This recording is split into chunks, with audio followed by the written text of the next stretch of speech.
Mr. Chairman, we are now recording the meeting and streaming live to YouTube. You can begin when you're ready.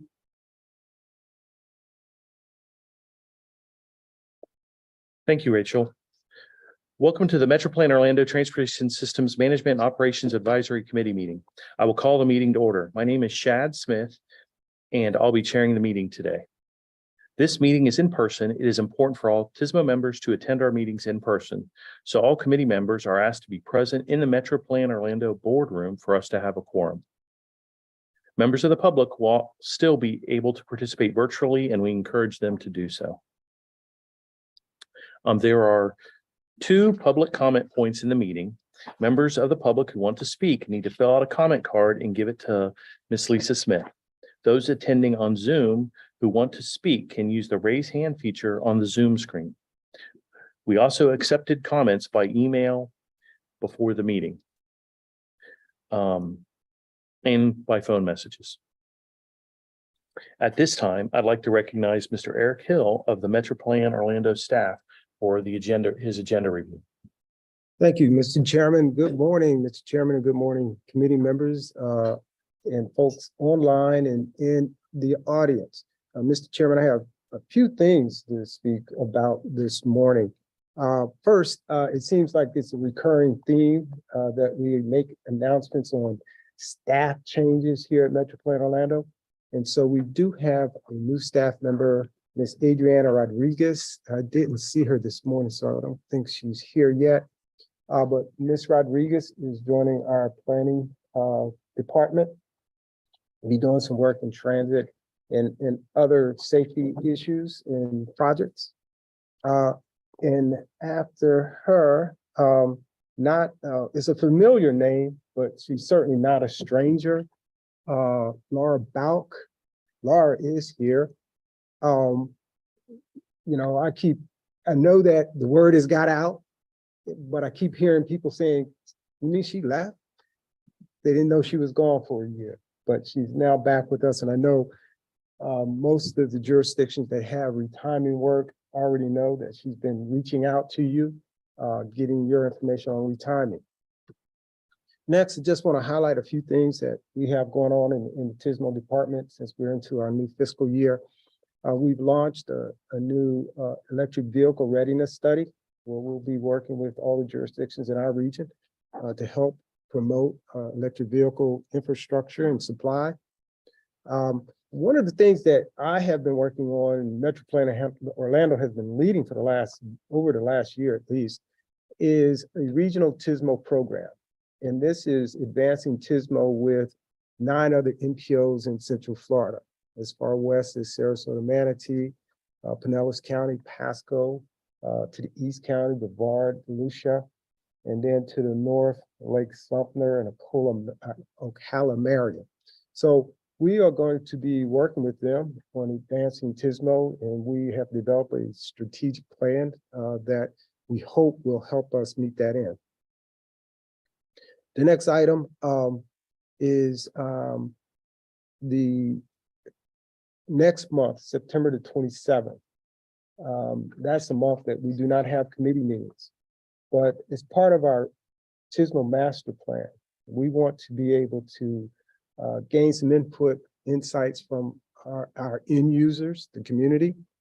And while we as engineers and planners sometimes operate in a bubble, we want to make sure that those that are impacted by our work make their wishes known as well. So our community advisory committee will be assembled at the regional TMC, where we have a presentation on our master plan and allow them to provide us some input. It's also going to be an opportunity for them to see the TMC. Many people are not aware that as they travel the interstate, especially, that we do have infrastructure in place where we can observe movements, we can respond to incidents. So this may be a good chance for them to see what goes on behind the scene. Next is a pretty big one. Some of you have already gotten notice that we have changed technology in-house here. We have a new website.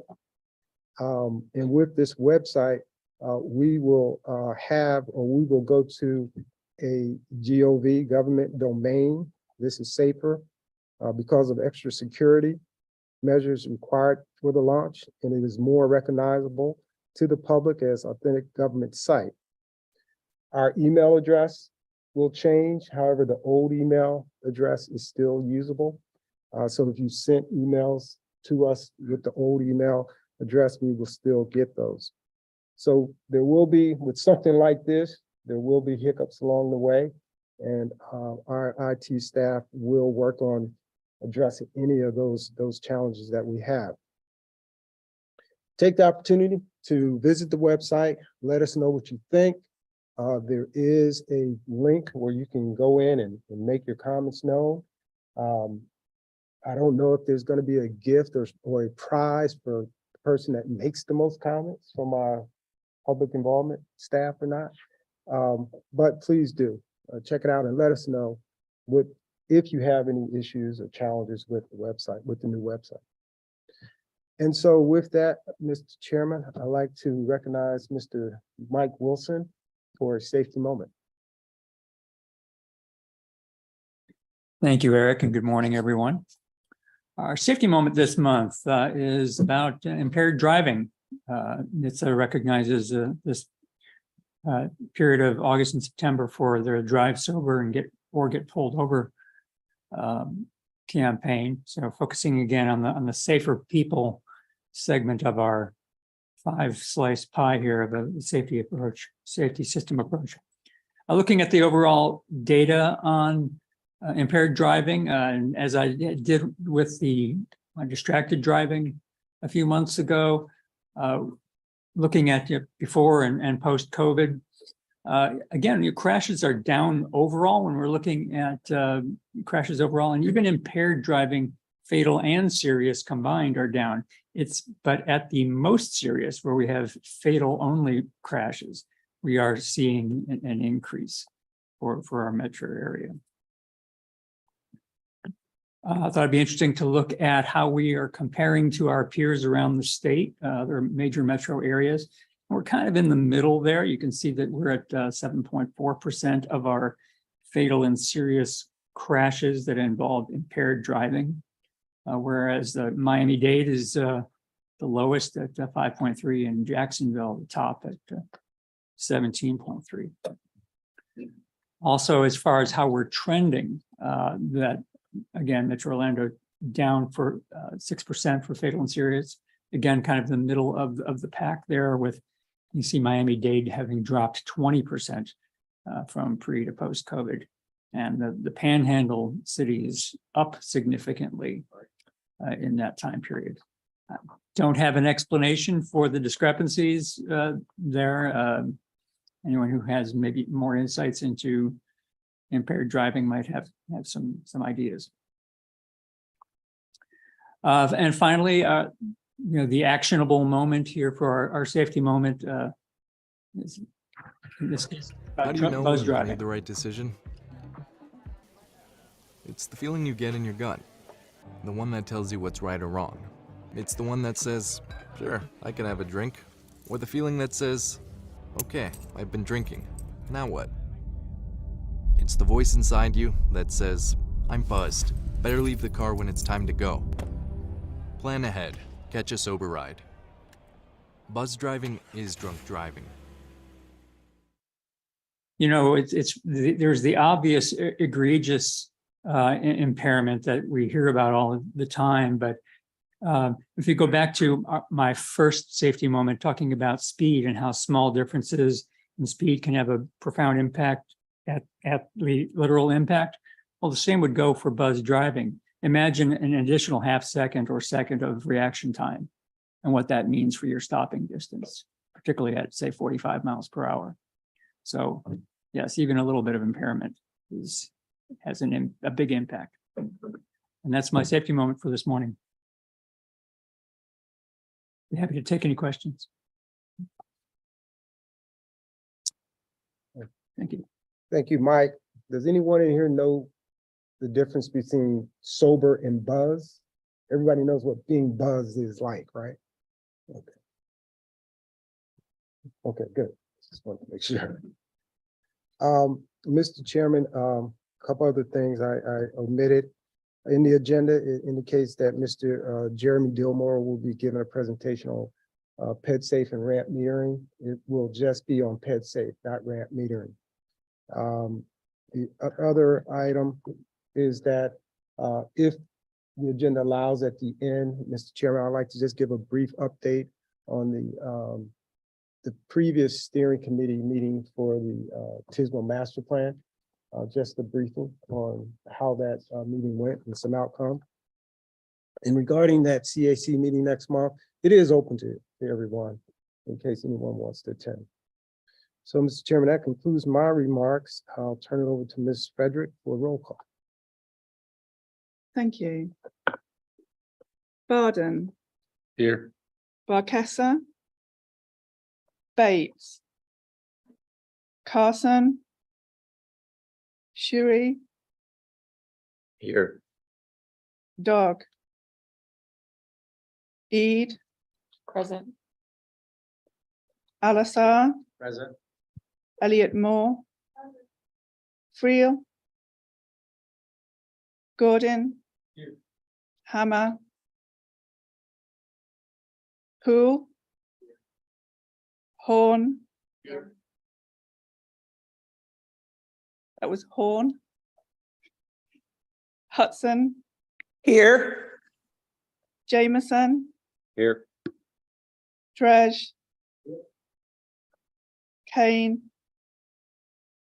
Krug, Lim, Here. McGrath, McDaniel, Price, Pullum, Richmond, Sanders, Here. Germelus, Here. Smith, Present. Tahira, Toussaint, Willis, Wetzel, Jaeger, Here. Yeargain. Here. Mr. Chairman, that concludes the roll call and we do have a quorum. Good morning. I think you called Doug. And I get that a lot, but Bruce Doig from Altamont is here. I apologize. Thank you for the correction. Thank you. Thank you, Rachel. We will now hear public comments on the action items. We ask that you provide your name and address for the record, and please hold your comments to 2 minutes or less. If any members of the public wish to comment and are joining us virtually, please use your raise hand function and you'll be recognized, or dial *9 on your phone keypad. We'll send you a prompt to unmute your mic. Do we have anyone joining us virtually who would like to make a comment? Mr. Chair, we do not have any hands raised on the virtual side. Thank you. Do we have any members of the public attending in person that wish to make a public comment? Mr. Chairman, I have received no comment. Excellent. Are there any written comments that were submitted before the meeting? No, we did not receive any, Mr. Chairman. Okay, thank you. That completes the public comment section. We have 3 action items for today. Members making or seconding a motion, please make sure you state your name. The first item is the approval of the June 30th TSMO meeting minutes, which is located in tab 1. Do I have a motion to approve the minutes? Excellent. I have a second. Second, Sanders. Great. We have a motion and a second. Is there any discussion?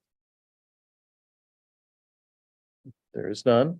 This is a voice vote. All in favor, say aye. Aye. Are there any opposed?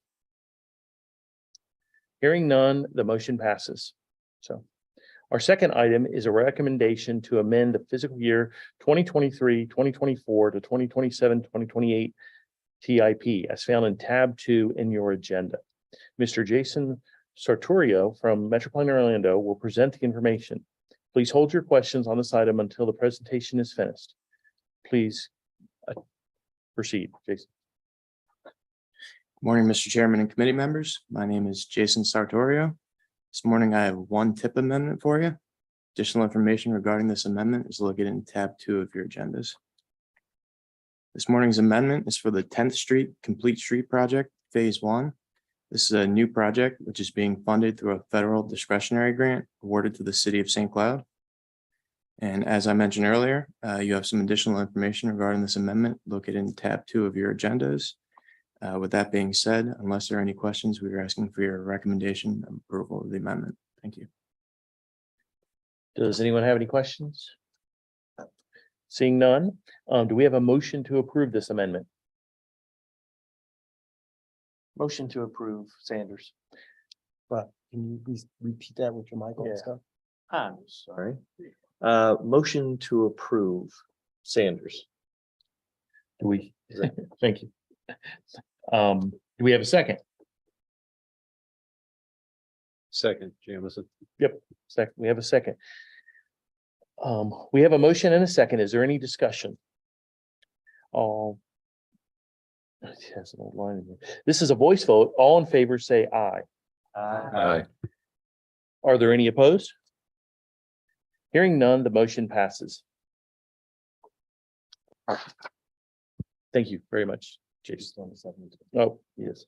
So our next item is a recommendation to amend fiscal year 2023, 2024 to 2027, 2028 tip to include the roll forward projects from the fiscal year 2022, 2023 to 2025, 2027 list. A full list of roll forward projects has been included in tab 3 in your agenda.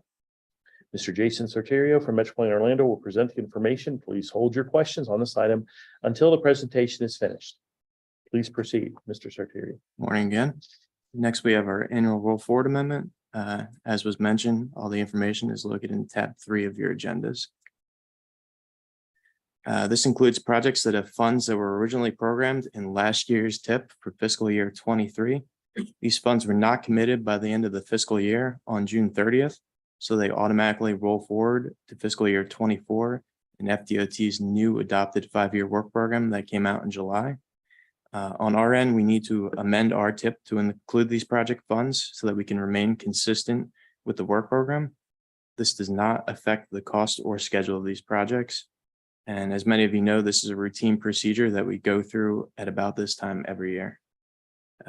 With that being said, unless there are any questions, we are asking for your recommendation of approval of the amendment. Thank you. Thank you. Do we have any questions for Mr. Sartorio? Do I have a motion to approve the request for re-support? Motion to approve. Thank you. Mr. Sanders. Do I have a second? Second, LSR. We have a motion and a second. Is there any discussion? Seeing none, this is a voice vote. All in favor, say aye. Aye. Are there any opposed? Hearing none, the motion passes. Thank you very much. We have two presentations. It's time for presentations. We have two presentations today. We hold questions until the presentations end.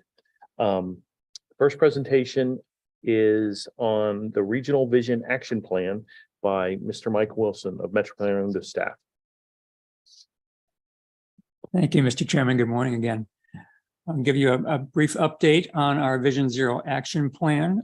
We kicked it off just this past month and formal ability to proceed from Federal Highway. Last week, we held our first task force meeting.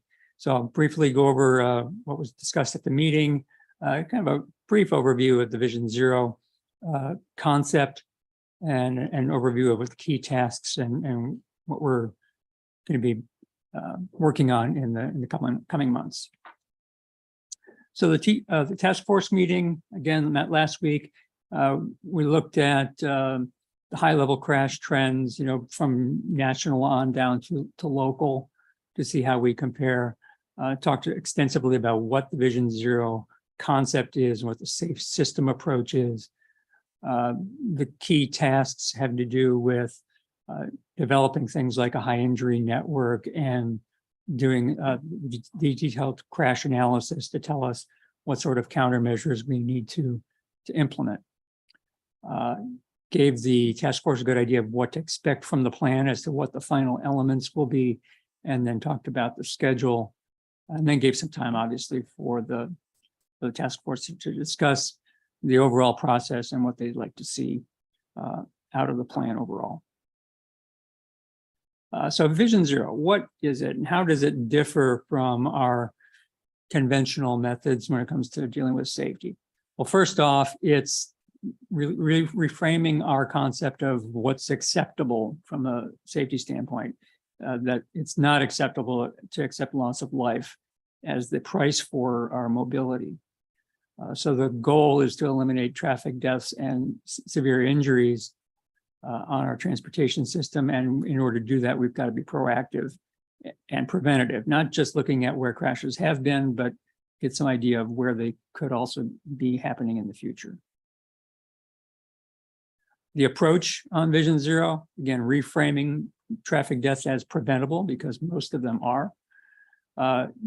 Recognizing that humans are not infallible. We all make mistakes, regardless of what mode we're using. And so how do we design a system that accommodates for that? We want to focus on preventing the fatal and serious injury crashes rather than trying to eliminate all crashes. If we can cut down on those serious crashes, and perhaps we have an increase in property damage only crashes as a result of that, that's a trade-off that we should be willing to make. We want to look at the entire system to have a safe system rather than relying on all of our individuals to consistently behave in a perfect manner.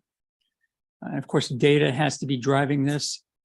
In order to have effective countermeasures, we need to understand what actually is happening rather than what we feel is happening. And then also the issue of social equity is an important component of this. What we find is that those with lower means are often at the more harsh end of the impacts when it comes to traffic safety. We've found that through mapping of our crash data.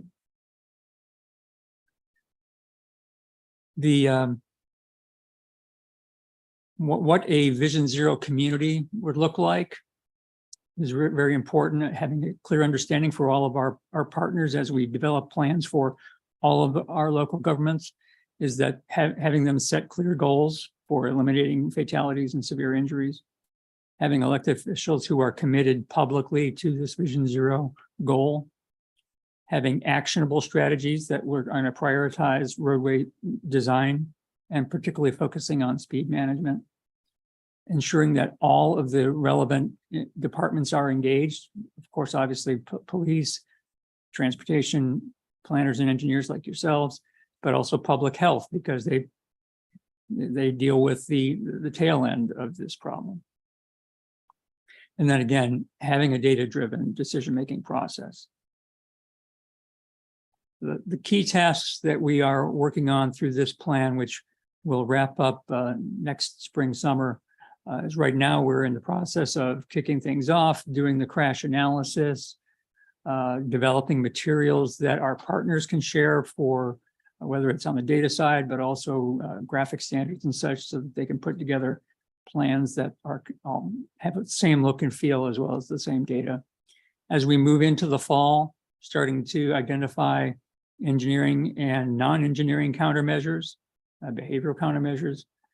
Also looking at the policy reviews. What are our policies at all levels of government and in all the relevant documents that could conceivably touch the safety issue. As we move from winter into spring is where we'll be identifying the prioritized projects, which corridors and intersections and strategies are going to rise to the top to be most effective, and then adopting all these plans in spring and summer of next year. So more immediate next steps, and bear in mind that what we're doing at the regional level is leading by a month or so what's happening at the county and city levels. Again, we've already kicked off the regional, but we're right in the process right now of finishing up the scoping and getting notice to proceed with our consultants on the county and city. Many of you have already had those kickoff meetings with our consultants. So our next task force meeting is September 19th, which will be looking at all this crash data, the high injury network. Of course, everyone is welcome to attend, just like any other meeting. These are all virtual. And so, of course, you can get the Zoom link on our website. And then, as I mentioned, the other agency plans are actually in the process of kicking off within the next few weeks. Certainly within a month, they will all be in action. So we will have a hub site, which will have all of the data, all the relevant data that can be sliced and diced in a variety of manners, and that all of our partners can download from, and that will be available sometime mid-September. And then we're also working very diligently on the crash analysis. So not only what are the behaviors that are leading to our crashes, but what are the relevant environmental and demographic factors as well. And then also working on those policies, benchmarking, trying to set some goals for all the levels of government as to what sort of policy changes need to be implemented to facilitate a comprehensive Vision Zero approach. And that concludes my presentation. I'd be happy to take any questions. Do we have any questions for Mr. Wilson? I do. Sure, please, Mr. Smith. Mike, do we know today how well that schedule will dovetail with available funding for those Vision Zero projects? Well, that is why we were on such an accelerated schedule, that we want to have you, as many of you as possible, hopefully all of you, to have an adopted plan that meets the federal requirements in time so that you can actually submit for the next round of applications for the actual infrastructure funding. I have one. It might be under the non-engineering portion, but is there any plans for educational or outreach? Because we can put in policies, but if we're not getting to the schools or the local communities, like I had this morning driving in here, 2 kids were riding their bikes and just went right into the crosswalk when we had the green light, and they weren't even looking at the signals. So I just wanted to make sure that we're also trying to be proactive and hit the educational component with all the communities. Sure, and just as with the engineering countermeasures, that's an outgrowth of what the data tells us. So, you know, what do we need to focus on from behavior, and who do we need to focus it on? Yes. Anyone else? Okay, I do not see any. So this is complete, and move on to the next presentation.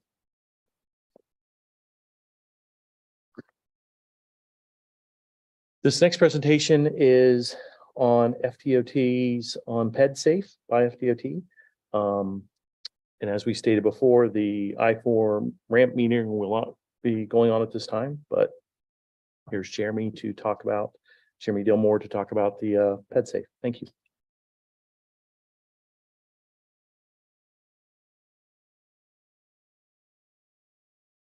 Oh, got it. Good. Thank you.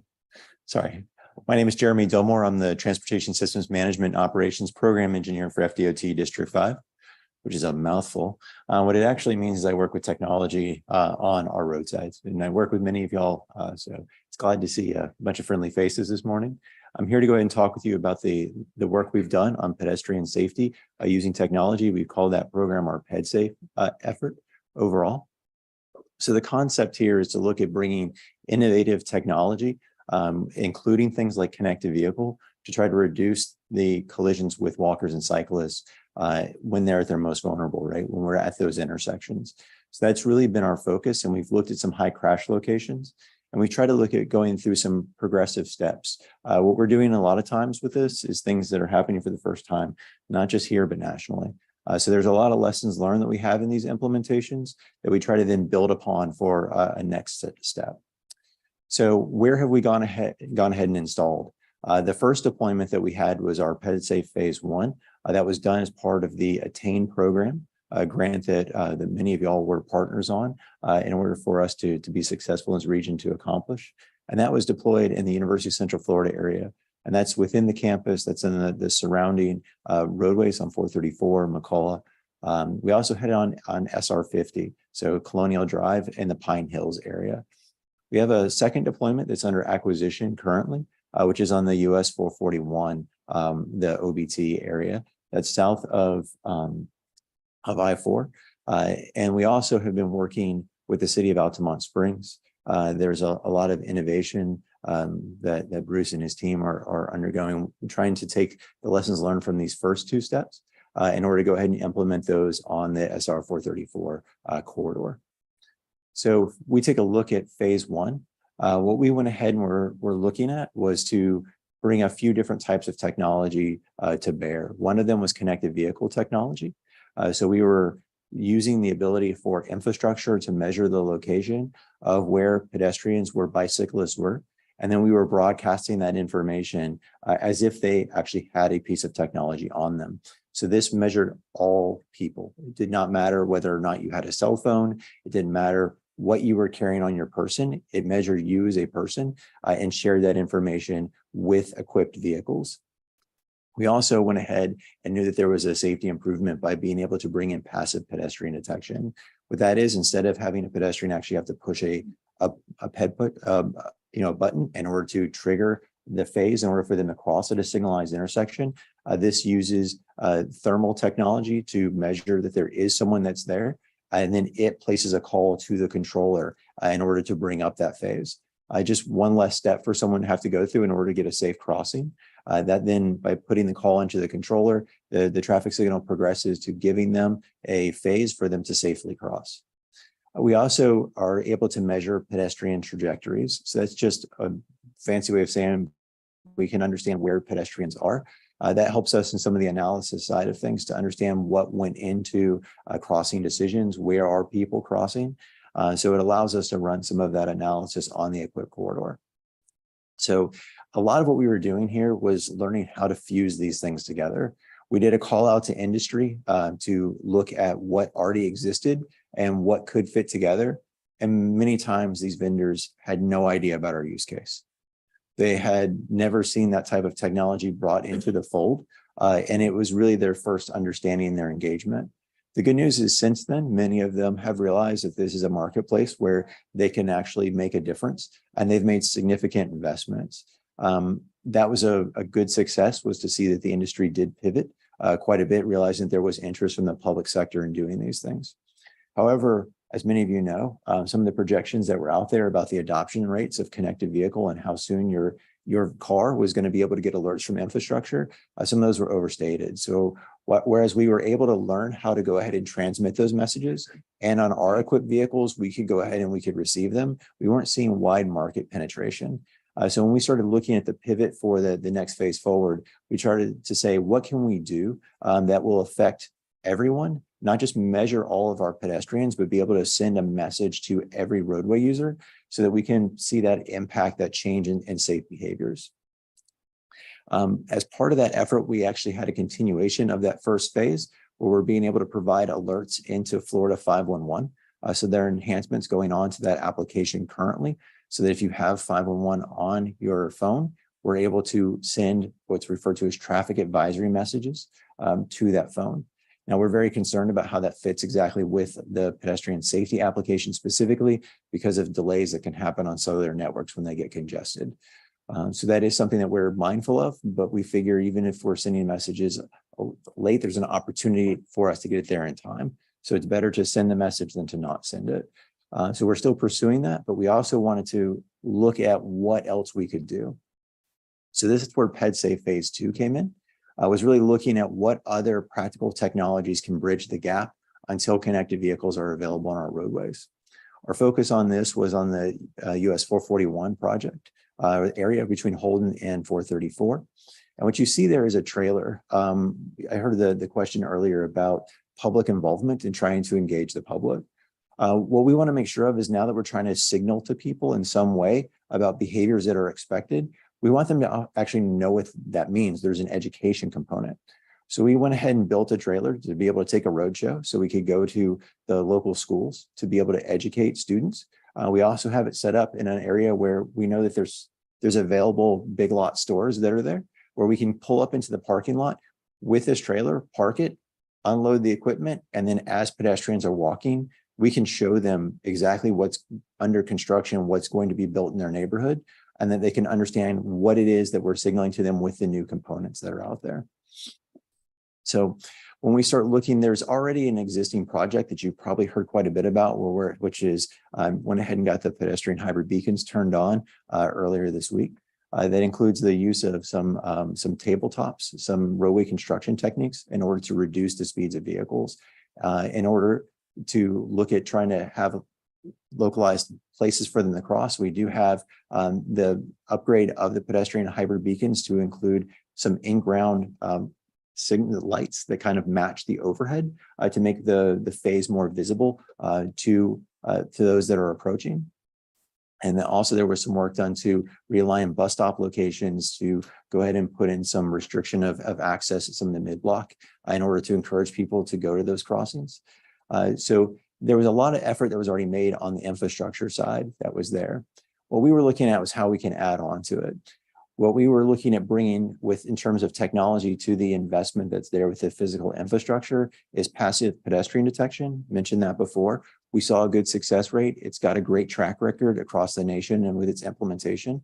So we were bringing that as well. But we were also doing was going ahead and using that trajectory information to measure the speed at which pedestrians are crossing that roadway in order to be able to extend pedestrian phases. So if we saw that someone has started and they're still in a conflict area, we'll go ahead and hold red on the vehicular signals in order to allow that pedestrian to continue to cross. That way we can accommodate pedestrians that are walking at a slower rate. We also go ahead and are able to digest the trajectory information. So we can see what compliance rates look like for after action reviews, understand where we might need to have some more focused education, what kind of efforts are being successful and being able to get more performance measures. If that's in the spirit of what gets measured is what gets done. So that's the kind of the concept is it allows us to debrief. We also want to be able to warn pedestrians about what's going on. We have the audible PED buttons. So we're being able to signal to them in that way, as well as we also have if you see on the picture at the top, you see a blue light that's up there. One of the things that we've heard from folks is that when they go and push a PED button, they don't know if anything happens. And we all have seen that where you sit there and you just keep hitting the button and keep hoping that means it's going to come up faster.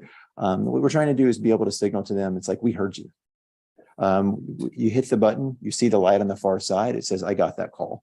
It just confirms that you have been heard, that there is an action that's being taken by the traffic signal. If you just wait a little bit longer, we'll go ahead and get to you.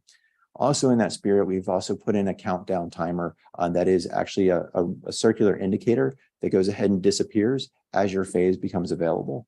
Again, it's an indication of that you've been heard. Please go ahead and comply with the phasing that's there and trying to provide that feedback in order to encourage people to wait until it's safe for them to go ahead and cross.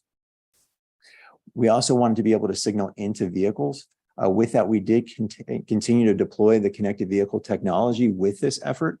And we have made sure that this is something that we're able to, when the industry releases it onto vehicles, that we're able to signal to those cars. Unfortunately, there was nothing else that was quite low latency enough or was clear enough that we felt that we could signal to drivers effectively. So this is an example of what you would end up seeing when I was mentioning before about positive confirmation. If you go ahead and see in the bottom right, the idea that the circular indicator that would go ahead and count down. And what we're able to do is, again, to use that auditory feedback that we can go ahead and get from the audible PED button, to put some custom messages that are in there. So here's I'm going through a few animations. Sorry, guys. When we start looking at some of the data collection, as I mentioned before, about what gets measured, what gets done. Here's a few of the different types of activities that are ongoing. One of them is about predictive analysis. This is something we're going to keep an eye on and figure out how we can bring this into operation for future projects, including what we're thinking about in the third phase of the work with our partner with Altamont Springs, is to look at the prediction of pedestrian behavior.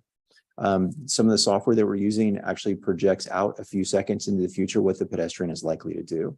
As I mentioned before, we have the cellular technology where we can talk to things like the 511 application. And right now, the thing that we're a little bit cautious of is there can be those delays in the cellular system. By going ahead and being able to project, if that's actually being done accurately, which the vendors all claim, we've all met with vendors that claim lots of things. If we're starting to see it's pretty successful in actually predicting pedestrian behavior, then we can go ahead and start placing calls to those smartphones and not have to worry about the latency so much because we're able to get that leg up of that additional projection. However, what we know is we want to make a difference right now. So there's also a concept of near miss analysis. So a near miss is we're used to about 5 years of crash data that we go ahead and look at in order to determine if there actually is a safety problem. And one of the things that we continuously hear about is how can we do things faster? What near miss is looking at is it uses surrogate measures. It looks at things about how close crashes came to be. And there's been a correlation about using around 1 month's worth of data. That's about equivalent to the 5 years of actual crash data in terms of accuracy of projecting future crashes. So crashes, one, don't actually have to happen. Now we're talking about 1 month's worth of data instead of 5 years. We can take that information and start to analyze it and start to determine where there are problems, and then to be able to make adjustments to things such as our phasing. So we could go ahead and put in a right turn on red if we see a lot of conflicts from that particular movement in order to try to improve safety. So that's some of the near miss that we're doing, trying to understand when pedestrians are walking outside of marked crosswalks. There's a lot of investment in infrastructure the department has made to channelize the movement of pedestrians, but are they still crossing in locations that may not be as safe for them to go ahead and cross? It'll allow us to be able to do that analysis without having to mobilize someone. It runs 24 hours a day, 7 days a week. It never gets tired. So it's a continuous set of measurement. We can also understand erratic driving. Are we seeing paths from vehicles that are indicating some behavior out there that's unsafe? And then we can go ahead and look at what kind of education campaign, what kind of measures that we might need to take. Again, it's about trying to measure everything that's happening out there. We can also see if there's any wrong way driving or red light violations. So looking at aggressive behaviors and starting to understand what it is that's going into the decision making, so we can try to target any kind of public campaign around those human behaviors in order to go ahead and correct them. Again, a huge part of this is community outreach. There's community outreach on how to understand what the signal is telling you. We also know that there's going to need to be a continuous effort once we learn that there's some needs that are out there in the community in order to be able to go back out and educate and encourage people to use our roadways in a safe manner. By all the measurements we have, we know exactly what message we need to target and we can also then measure the effectiveness of those campaigns by going ahead and seeing quick feedback because we're able to continuously measure. It also allows us to locate it to the exact location of where the issues are. With that, open up for any questions that folks may have. Do we have any questions? Jeremy? Some comments. Right. Thank you, Jeremy, for bringing this back to us. I've asked for this. Thank you, Eric, for having DOT come back and report on this. Very important for Orange County. How long will the equipment be installed out on 434? So the equipment in 434 that we have that's out there, a lot of that equipment is quite honestly 2 generations old by this point in time. That's the nature of when you first get into technology for the first time, is it turns over very, very quickly. That having been said, we intend to go ahead and continue to maintain it for the foreseeable future. We will probably be going through stages of doing upgrades as there's equipment that comes along that's actually cheaper to replace than it is to maintain, which we are probably just a few years away from making that change out. But we'll do that through our maintenance program. The intent is not to take away the investment that's been made, but to continue to enhance and improve it. That's good news because Orange County has a pedestrian safety project that's being installed now with pedestrian channelization fencing. Yes. And it's a good opportunity to see what the before and after effects are of that. So we're very interested in that. I'm sure the department is as well. So I really appreciate all your hard work, and hopefully that all that data can come back to us. We're really interested in the near misses with PEDs and vehicles as well. I look forward to seeing that information. Absolutely. And I will have to say, it actually resides on you all's network and you all provide access to us in order to be able to collect that data. That's So great. it's greatly appreciated, the partnership with your IT and with Hazem and his team. Perfect. Anyone else? Possible? Joby, thanks again for the great presentation.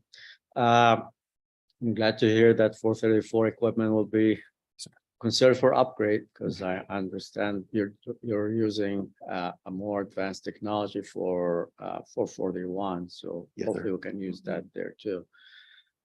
My question is related to the predictive data that you're gonna be gathering here. If we're not gonna take any action related to this data, is there a liability concern there? So from our standpoint, what we're looking at is most of the actions we're talking about are very low cost. When we are talking about the implementations, there's actually a research project we have with the University of Central Florida that looks at ways in which we can adjust things like phasing. We can adjust timing. So these are implementations, actions that we can take at low to no cost with staffing that we already have in place at the TMC, always in coordination with you all. So with that, we're not anticipating that we're going to go ahead and see trends that we can't show that we're taking action in order to try to resolve it as an agency to try to continuously make improvement. But I think you do bring up a good point, is that we have to look at what we're producing and make sure that we continue to make the investments to be able to take action based on them.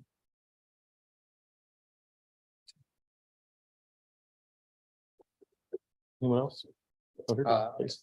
For the passive detection, were there any delays put in so that if someone's walking through, it's not just sending a call? Because I know I've worked up north and there were issues where they were seeing PED calls coming in and then drivers were getting upset because now they're delayed. And I just want, or is there any confirmation that when they get in there that that call is being activated?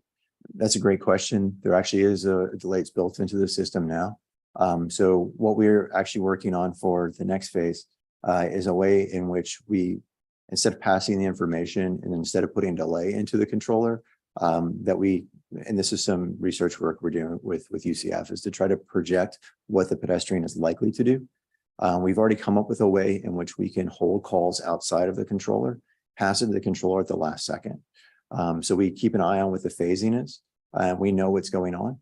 We can see what the pedestrian is actually doing at the intersection, what their intent actually is. So not just that they're there and they're on the corner, but are they actually intending to cross? And from there, about being able to place calls. Of course, we're doing all this in research. We're doing all of this offline. We want to make sure that we have very good surety in how this works. But what we're trying to do is find out what are ways in which we can benefit pedestrians without going ahead and having to say we're going to compromise efficiency. So we're trying to say, how can we get safety and efficiency at the same time? So that is an ongoing research effort. And the good news is when we make these investments in our universities is that not only do we get the benefit of having the professionals in our community that know how to do this, but we also end up owning the IP. So the scalability and the ability to implement this across multiple different program areas and the ability to go back, as Hazem was mentioned, of upgrading past corridors is something we can do at very low to no cost. So it's a big benefit that I think that we're seeing, but we have the same concerns. It's how can we get that right benefit? So we were looking at ways to cancel calls, ways to extend calls. So we've come up with a methodology to do it. We're just now making sure that the equipment can measure accurately enough that we can rely upon it to make decisions for us. Yeah, I had a similar question on, you mentioned timing adjustments. So the timing adjustments you're mentioning, they're not on the fly timing adjustments. They're bringing the data back, analyzing and implementing like system wide, or are you doing on the fly type? So it depends upon the individual one. So when we start talking about extending the crossing time, the extending the crossing time is on the fly. Oh. What we're not doing is we're not getting out of like green book criteria in terms of crossing speed, but we're able to do is extend it, right? Because we figure that's safe. It fails in a safe way. We're always providing a minimum amount of crossing time. Right. We're only extending and improving safety. When we look at other changes, such as looking at phasing or going ahead and looking at things like no right turn on red, There's still an idea of going through a studies component to it, making a recommendation from that study, and then being able to implement it with the agreement of the local agency with the partner. With that no right turn on red, for instance, is that something that, oh, there's a pedestrian there, so we're just automatically gonna put the blankout sign up kind of thing, No, sir. or? So when you look at, you get a heat map over Right. that 1 month worth of data. There's actually a couple of different local agencies that throughout I shouldn't say the country. The one that's kind of the model has been Toronto. They've done some work on this. City of Bellevue went ahead and adopted their standards, and they adjusted them for their area and actually removed some of the conditions. Some of their volumes were very high for things like, and there's also some phasing that doesn't directly apply to the state of Florida. So we try to do is extend that and look at it and ask UCF to take a look at their areas and what their recommendations are for us. But then to also take into account, we can measure more things than what they took into account with that. But we're trying to look at having warranting criteria that is very clear, that's very understandable. We will present that to the consortium group for those that are members in order to go ahead and understand what those look like, certainly before anything is ever implemented. And it will always be implemented by going ahead and making sure we're sharing it with the engineers that are there from the county, from the city, to make sure what we're doing is looked at by multiple professionals. Bruce? Hi, Jeremy. Please. Thank you. Yes, sir. On Chad's topic of on the fly, I've heard both answers, yes and no. Aside from extending the pedestrian crossing, if the pedestrian walks faster or changes their mind or, goes even before the button, do we also shorten it or identify that there's nobody there and don't leave 4 lanes of traffic waiting? So there's a NEMA standard, and I'm sorry if I use a bunch of acronyms. So the way that traffic signals work is once you place a call, you can't take it out. Once it's got a time, you can't shorten it. That's put in for safety reasons. Once you put it in, it's locked in and it's not getting any less. You can only extend. And that's for good reason, right? It's good for practical reasons. That's why when we've looked at things, we've said before the phase actually starts, can we look at the behavior of the pedestrian and what's going on? And that's what we're trying to do in research. But we know that's a very sensitive topic, and we have to be very sure of the decisions we make with it with our partners, at UCF. So when we go ahead and implement it, that we show that we've done our due diligence. So from that standpoint, we're building the capability to be able to do those things, but we're not necessarily implementing yet. It doesn't require any additional hardware, doesn't require any additional connectivity that we don't already have. It becomes a software change and some configuration changes. If you want to go into that stuff, I can explain what that looks like. Maybe a little more than anybody wants to deal with on a Friday morning. Yes. I'm from Toronto, and it's considered to be the transportation capital of the world. Yeah. So it's got an excellent transportation network. Yeah. Orlando is not quite there. Yes. Yeah. So is there a concern that they're able to do this much better than we are because their transportation network is planned so well to start with? So the implementation of the guidebook that they've got has to do with how you take transportation information and relate it to timing signalization for pedestrian movement. So the necessary inputs, we actually have more inputs than what they describe in their manual.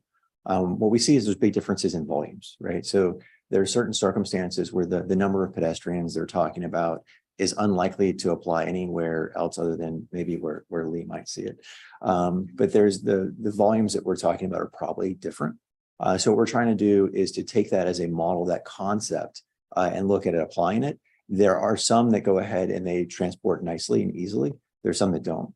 The good news is there's already another city. I think we would agree that Bellevue probably is not the same size or complexity that Toronto is. That's already gone ahead and successfully applied it. And they've shown a significant reduction in pedestrian crashes as a result. So we've seen that it's already been applied to a different size city with different types of circumstances and been successful.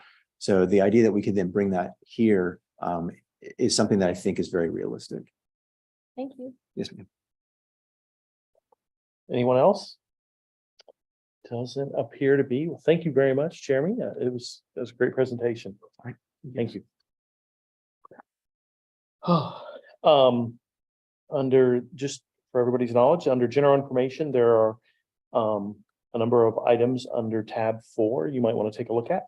Also, there was a flyer, a data-driven safety analysis virtual workshop series. And that is taking place today after the TAC meeting. There was one taking place for anyone who's interested. It's here in this room, correct? It's going to be within, oh, here we go. Oh, thank you, Taylor. Hello, everyone. So the safety workshop that you're referencing that you have a flyer for on your at your places today is for a virtual webinar series that will be hosted throughout September. So the 3 dates to cover the entirety of that a topic are included on that flyer, and registration is available and open now. So it's not today. What's happening today is a different workshop. We have a Oh, lot going okay. on. So Sorry. we have an active transportation plan that you've heard about from us Okay, for I the got past them year or mixed up, so. sorry. We have a lot of exciting things going on, so that I'm excited to talk about all of them. So our active transportation plan workshop today will be happening right after the TAC meeting. And that's where we'll be showcasing the draft project recommendations from the active transportation plan and asking for your feedback on making sure that those are the right next steps that we should be taking as a region. So we'll have lots of boards set up for you to see what's already on the books, what's already existing, and then highlighting what's new for our current document. Thank you. So Taylor, is that going to be virtual as well? That one's in person today, but Okay. we will be following up with a virtual option if you're unable to attend in person. Thank you, Taylor. Thank you. So got that clarified. So, but there's still the flyer. Everybody should have one. So the, also, did you want to talk about your update, Eric, still? Oh, it can wait until after members get a chance to speak. Okay. So any members who wish to share, this is a time for kind of open discussion. Does anybody have anything they want to bring forward or talk about? Update? Doug Jameson? Please. Just like to advise the committee that Link started the Swan Shuttle along with the city of Orlando on Sunday. So we have an autonomous vehicle downtown on the Orange Line. Operates between 10 and 2 in the morning and then 6:30 and 10:30 at night. So feel free to visit and see it. Not to steal your thunder, but Bruce, I believe you also have one running up there. Please. Yeah, we've had a lot of press on it too. It runs at lunchtime and it runs at dinner time. It's a small loop right now. As Brett has presented in the past, it's eventually going to connect to Sunrail. But we have 2 buses, 2 shuttles running this loop. It's innovative, it's cool. We've got a lot of good feedback from it. And it is a pilot project, so we're also learning a lot on implementation. And what is the name of yours again? Crane rides. Crane Rides. So whoever does the 3rd shuttle can follow the bird theme. Yeah, Like the city did, right? yeah, that's good. I like that. Is there anyone else who has anything they'd like to share today? I do not see anyone, so Eric, you can do your update. As I mentioned earlier, the steering committee for the TSMO master plan met on August the 8th. And at that meeting, we went through the prioritization process that was established, the needs assessment information that was given from all the jurisdictions that were interviewed, and data was and information was collected on. And I like to kind of frame it as, I believe that there's high-end technology and there's low-end technology. And the needs assessment generally focused on the high-end technology, the devices, the sensors. And what came out of the discussion was the low-end technology has kind of like been overlooked. And so what we like to do is I like to typically do is refer to my sports background and talk about an audit, it's been called. And so, not the audit, audible, audible, we call it an audible. And so what we like to do is number one, we like to extend the time period of the study because we were on schedule to end in October. And also go back and look at those low-end technology improvements that we can make, i.e. intersection improvements that have been called out.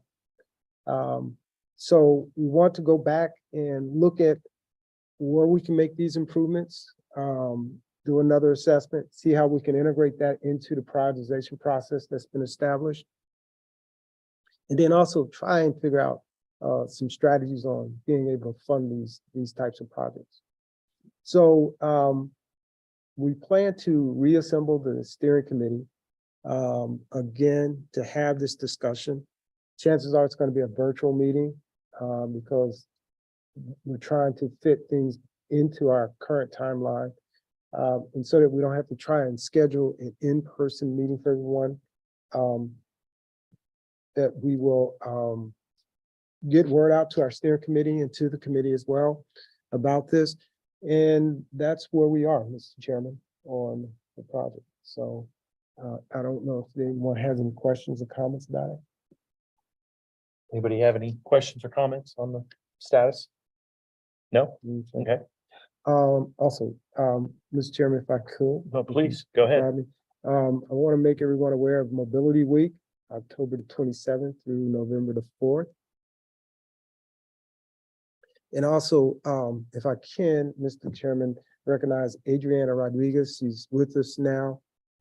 Ms. Rodriguez, we recognized you earlier in the meeting. You weren't here, but that's okay. Now you're here and we want to recognize you. So thank you. So, Mr. Chairman, that's one of my comments. Excellent.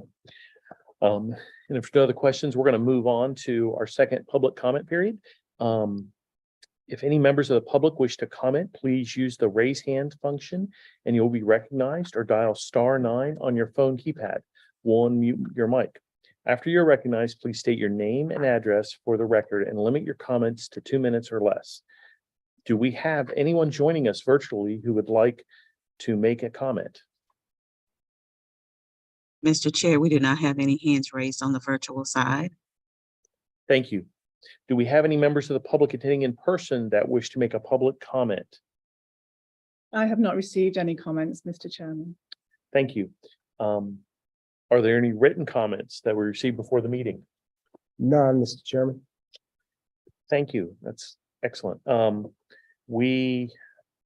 think there's nothing else. If no one else has anything they want to bring up or announce, I do not see any hands or anything. Then at this time, if there is no further business, we stand adjourned. Thank you.